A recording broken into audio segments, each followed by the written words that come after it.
sink its teeth into him afresh.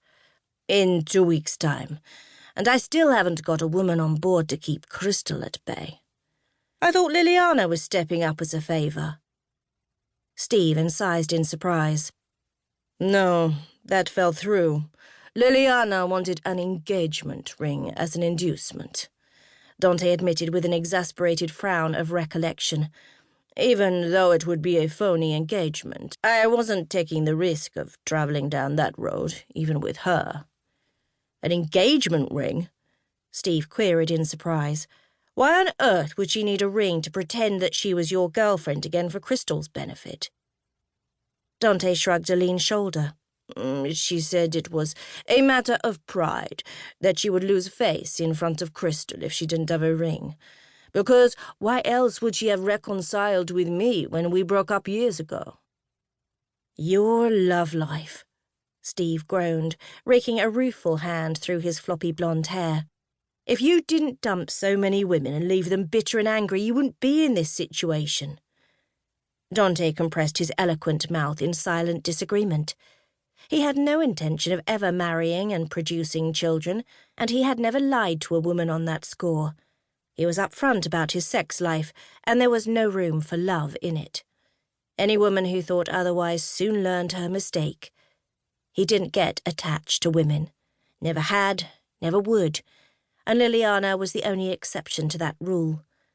She was an ex who had become a friend, and he genuinely respected and liked her, but he had still not been able to love her or want a more serious relationship with her.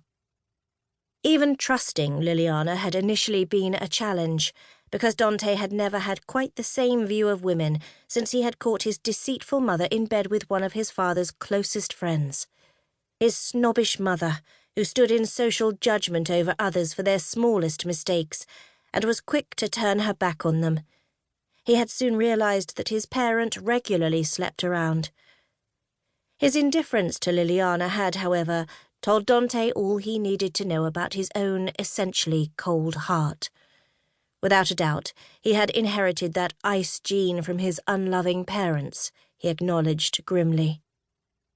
His sole experience of love had been his deep attachment to his older brother, Cristiano, and when Cristiano had died a year ago, it had shattered Dante and left him tormented with guilt. He often thought that had he been less selfish, he might have saved his brother. Tragically, however, Cristiano had taken his own life because he had never been able to stand up for himself. Placed under intolerable pressure by their demanding parents and trying desperately hard to please as the eldest son and heir, Cristiano had crumbled and ultimately snapped under the strain. And now the best that Dante could do in memory of his late brother was strive to buy back that little piece of woodland heaven where Cristiano had gone whenever life became too much for him.